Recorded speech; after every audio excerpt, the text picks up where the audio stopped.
All right, it's time to get counting. Something called the Great Backyard Bird Count is coming up this weekend, and here to show us some fun ways to attract birds to your yard is our friend and family blogger, Julie Chiaris. Hey. I love birds, Okay. and I think that is not, like, and it sounds so ridiculous, but to sit and watch birds come to a feeder, I think is one of the most relaxing things to do, is. and one of the most educational and informal things to do too. It's so wonderful. Right, so it's the perfect way to get kids interested in the outdoors and nature. And we're kind of new to bird watching, so I stepped in at our local Wild Birds Unlimited of Avon and Watertown. They've been working with me to teach me all about birds. And I learned so much about having the right bird feeders and the right bird foods. So It's I brought a couple in with me. right? When you get out there, I got mine from LL Bean so many years ago, and I took it apart, and I can't get it back together the right way. You got to stop in at Wild Birds. I will. All right. So first of all, most people are familiar with the seed tube feeders. This is a great one because it has a really sturdy top and it's easy to take apart and clean.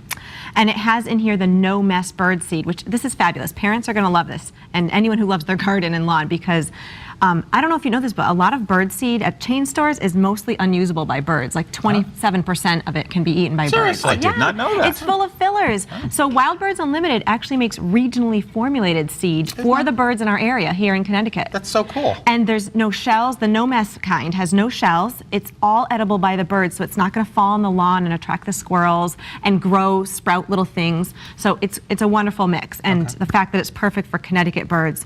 But then another feeder that would be great is this tray feeder, because the larger birds like mourning doves and cardinals can actually sit and pick in there, and then the kids can watch the birds a little bit longer than when they're just swooping and diving for their seed.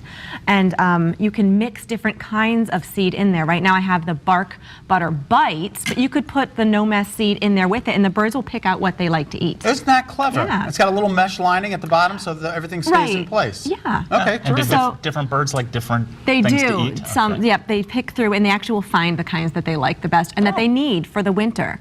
And so speaking of winter feeding birds, I have this peanut butter feeder, and it is coated in Jim's Birdacious bark butter. And you say don't eat it. Don't eat it. It's a suet-based product. And so birds in winter especially need fats to stay healthy and warm and get enough calories. And this bark butter is exclusive to Wild Birds Unlimited.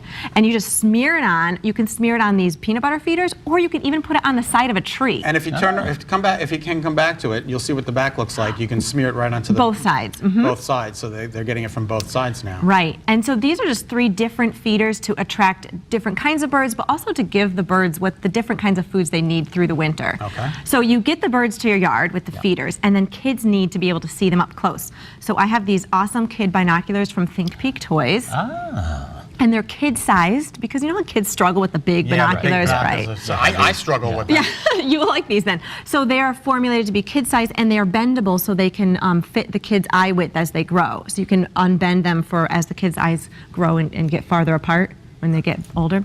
And they have 8 times magnification for crisp images. They have a focus wheel, and they're coated in this rubber shock-proof coating, so when they drop it, you know. And especially for safety, they got a breakaway. We got about a minute. Okay, so I'm going to talk about some games for bird identification really quick. This is from Lawrence King Publishers. We've got bird bingo, matching birds, and a trump card. So there's these gorgeous illustrations, 64 kinds of birds. The matching game I love because you actually match male-female pairs. Oh, fun. So you can see the different kinds of birds. So I've got the male-female hummingbird here. See, now I never would think that these two go together. Right, but that now kids get an eye for, okay, they're going to look different, right? I mean, look at I don't know if we can get a shot of this, but it's pretty incredible, the difference of these two There's, the cardinals birds. down here. So you have to, like, look at that. That's the male and the female. Right. The hummingbirds. Isn't that incredible? They don't look anything alike. No, they don't. I wonder what their kids look like. And then just real quick, the Great Backyard Bird Count is coming up this weekend, and here Counting Birds is a book that tells you all about how it got started, how to get involved, and Connecticut was actually part of the first Great Backyard Bird Count back over 100 years ago. Now, do birds of a feather flock together? They sure do. And hopefully they'll flock right to your backyard. That's right, and you can count them this weekend. All right, thanks, Julie. Again, the Great Backyard Bird Count is this weekend from Friday, February 15th through Sunday, February 18th. For more information and to sign up to participate, head to gbbc.birdcount.org. Paul? Yes?